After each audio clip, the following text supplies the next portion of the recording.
इस समय एलोपैथी के समर्थक और आयुर्वेद के विरोधी, योग के विरोधी, पतंजलि के विरोधी, रामदेव जी के विरोधी बड़े खुश हैं। और खुश इस बात से हैं कि सुप्रीम कोर्ट ने पतंजलि को फटकार लगाई है कि आप जो बीमारियों का ठीक करने का दावा करते हैं, इसका विज्ञापन देना बंद करें। सुप्रीम कोर्ट ने क्यों कहा यह बात? क्योंकि 1954 का जो ड्रग एंड मैजिक एक्ट है, जिसको नेहरू जी ने बनाया था, वो कहता है कि भाई इन 54 बीमारियों का आप ठीक करने का दावा नहीं कर सकते। नेहरू जी ने वो कानून क्यों बनाया?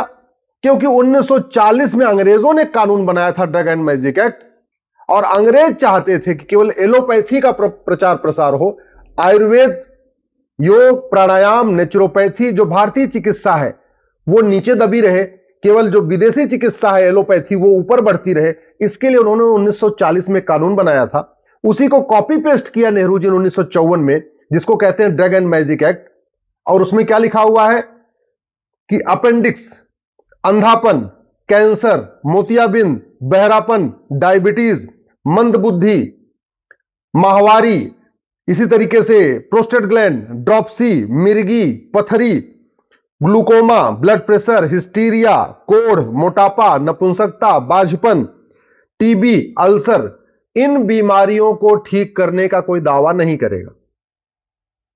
अब कानून इसलिए बनाया गया था क्योंकि इन बीमारियों का इलाज एलोपैथी में था ही नहीं उस समय, लेकिन इन बीमारियों का इलाज आयुर्वेद में था।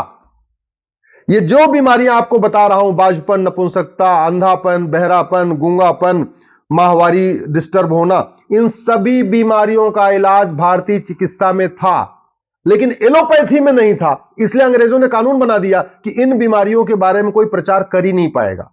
एलोपैथी में था नहीं।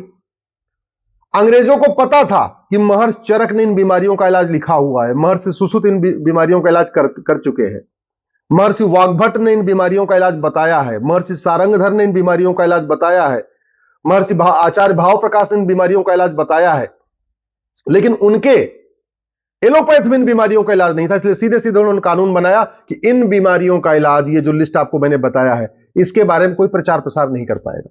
क्योंकि नेहरू जी को भी भारतीय चिकित्सा पद्धति से नफरत थी, उनको तो पूरी भारतीयता से ही नफरत थी। उनको भारतीय शिक्षा, भारतीय चिकित्सा, भारतीय वेशभूषा, भारतीय सोच, भारतीय भाषा, हर चीज से उनको नफरत थी। और नेहरू जी को हर विदेशी चीज पसंद थी, विदेशी स्टाइल का कपड़ा पहनना, विदेशों में कपड़ा धुलवाना। उनको तो भारत का धोबी भी नहीं पसंद था, वो तो कपड़ा भी विदेश में धुलवाते थे। विदेशी सिगरेट पीना, विदेशी स्टाइल में रहना, विदेशी महिलाओं से बात करना, विदेशी भाषा में बोलना, विदेशी किताबों को पढ़ना, ये नेहरू जी का शौक था। तो नेहरू जी ने भी जो अंग्रेजों का 1940 वाला कानून था, उसी को कॉपी पेस्ट किया 1954 में, और सीधे सीधे जो पहले था ड्रग एंड मैजिक एक्ट 1940, उसको बना दिया ड्रग एंड मैजिक एक्ट 1954। अब वो कानून आज भी चल रहा है। किसी सरकार ने उस कानून को खत्म नहीं किया, किसी ने उसको कोर्ट में नहीं चैलेंज किया, और कानून चल रहा है। तो इंडियन मेडिकल एसोसिएशन, जो एक तरीके से विदेशी चिकित्सा का ही एक रिप्रेजेंटेटिव है, इंडियन मेडिकल एसोसिएशन चाहता है कि एलोपैथी खूब फले फूले, लेकिन जो भारतीय चिकित्सा है, योग, प्राणायाम, नेचुरोपैथी, आयुर्वेद, ये हमेशा नीचे दबा रहे। इंडियन मेडिकल एसोसिएशन ने जाके कोर्ट में शिकायत किया कि साहब देखिए, ये जो 54 बीमारियां हैं, इसका रामदेव जी गारंटी के साथ इलाज कर रहे। इलाज क्यों ना करें? क्योंकि इन बीमारियों का इलाज आज के हजारों साल पहले महर्षि चरक ने बताया है, महर्षि सुश्रुत ने बताया है, आचार्य भाव प्रकाश ने बताया है, महर्षि सारंगधर ने बताया है, महर्षि वाग्भट ने बताया है। तो इन बीमारियों का इलाज है तो उसको पतंजलि उसके जरिए इलाज कर रही है। लाखों की संख्या में लोग ठीक भी हो रहे हैं। लोग अपने आप बोल रहे हैं कि मेरा मोटापा ठीक हुआ, मेरा डायबिटीज ठीक हुआ, मेरा कोलेस्ट्रॉल ठीक हुआ, मेरा बहरापन ठीक हुआ, मेरे नपुंसकता ठीक हुई, मेरा बाझपन ठीक हुआ, मेरा माहवारी ठीक हो गया। सब बता भी रहे, लेकिन चूंकि कानून कह रहा है कि नहीं, आप क्लेम नहीं कर सकते, आप इसको पेपर में एडवर्टाइज नहीं कर सकते, उसी घटिया कानून का सहारा लेकर इंडियन मेडिकल एसोसिएशन जाता है कोर्ट में। कोर्ट इनके खिलाफ कार्रवाई करती है, उनको कहती है आप इसका प्रचार मत करिए। रामदेव जी जिद्दी आदमी, वो कह रहे हैं जब इलाज हो रहा है तो मैं तो प्रचार करूंगा। अब यहां एक बड़ी समस्या यह भी आ गई है कि जो सुप्रीम कोर्ट के 2 जज इस बेंच इस मामले को सुन रहे हैं, मुझे नहीं पता कि उन्होंने कभी महर्षि चरक को पढ़ा है कि नहीं पढ़ा। अगर सुप्रीम कोर्ट के जज चरक संहिता पढ़ लें वाग्भट संहिता पढ़ ले, महर्षि भाव प्रकाश को पढ़ ले, महर्षि सुश्रुत को पढ़ ले, महर्षि पतंजलि को पढ़ ले, तो वो खुद भी कहेंगे कि भाई इन बीमारियों के इलाज तो लिखा हुआ है, तो फिर तो ये कानूनी घटिया है। एक बार अगर सुप्रीम कोर्ट के जज चरक संहिता पढ़ ले, सुश्रुत संहिता पढ़ ले, महर्षि शारंगधर की किताब पढ़ ले, महर्षि वाग्भट की किताब पढ़ ले, आचार्य भाव प्रकाश की किताब पढ़ ले, महर्षि पतंजलि को पढ़ ले, योग को अच्छी तरीके समझ लें, धन्वंतरी की जो विद्या है उसको समझ लें, आयुर्वेद कितना प्रभावी होता है, तो सुप्रीम कोर्ट के जज खुद भी कहेंगे कि 1954 का कानून घटिया है, इसको खत्म कर देना चाहिए।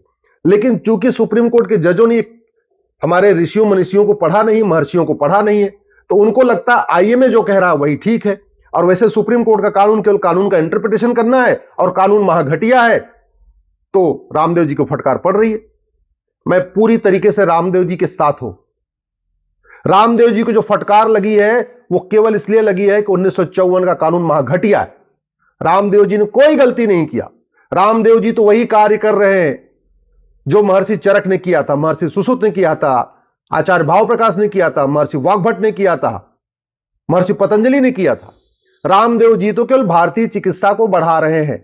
उनका केवल इतना ही दोष है कि वो भारतीय चिकित्सा को बढ़ा रहे हैं, भारतीय चिकित्सा व्यवस्था को घर घर पहुंचा रहे हैं, योग प्राणायाम आयुर्वेद को घर घर पहुंचा रहे हैं। उनकी इतनी गलती है, इसके अलावा उनकी कोई गलती नहीं। गलती है तो 1954 के महाघटिया कानून की। मैं सरकार से निवेदन करता हूं 1954 की कानून को रिव्यू करने के लिए एक्सपर्ट कमेटी बनाए।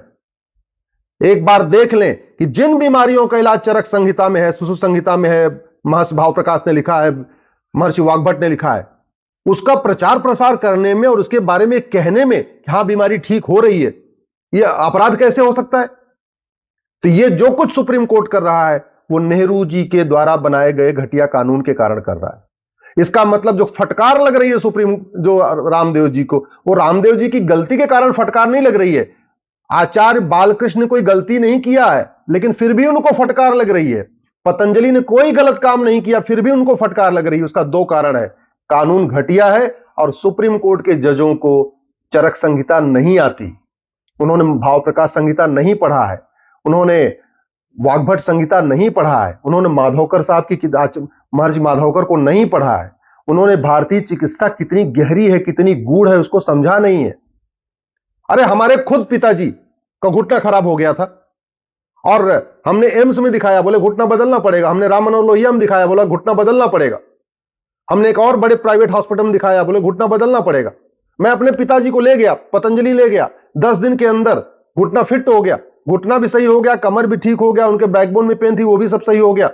जहां एलोपैथी में कह रहे थे कि नहीं केवल ट्रांसप्लांट करना पड़ेगा, दूसरा कोई इलाज नहीं है, 10 दिन के अंदर पतंजलि हमारे पिताजी ठीक हो गया, आ गए, आराम से घूम रहे।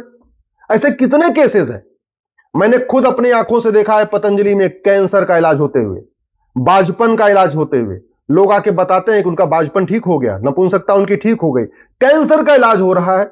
कोलेस्ट्रॉल कितने हजारों लोगों का, लाखों लोगों का ठीक हो चुका है। डायबिटीज तो पूछे नहीं, गारंटीड वहां इलाज चल रहा है। मोटापा, एलोपैथी में मोटापे का क्या इलाज है?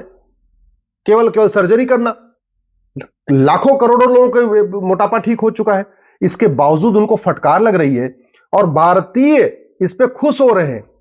किस बात पे खुश हो रहे हैं कि चलो यार, एक जो आदमी भारत की चिकित्सा व्यवस्था को बढ़ा रहा था, योग प्राणायाम को बढ़ा रहा था, उसको फटकार लग गई, इसी बात से खुश है। कितने दुख की बात है कि विदेशी चिकित्सा व्यवस्था इतनी हावी हो गई है, फार्मा कंपनियां इतनी यहां पे हावी हो चुकी हैं और इंडियन मेडिकल एसोसिएशन, नाम है उसका इंडियन मेडिकल एसोसिएशन, लेकिन वो इंडियन मेडिकल सिस्टम का बिल्कुल विरोधी है। मैं फिर से कह रहा हूं, ये इंडियन मेडिकल एसोसिएशन भारतीय चिकित्सा का घोर विरोधी है, योग प्राणायाम नेचुरोपैथी का विरोधी है। ये केवल चाहता है कि जो विदेशी चिकित्सा व्यवस्था है एलोपैथी, वही फले फूले, वही कंटिन्यू जारी रहे और भारत की चिकित्सा आगे ना आए, इसीलिए इस तरीके की हरकतें कर रहा है। मैं सरकार से निवेदन करता हूं 1954 का कानून रिव्यू करने के लिए कमेटी बनाए और इस कानून को खत्म करें।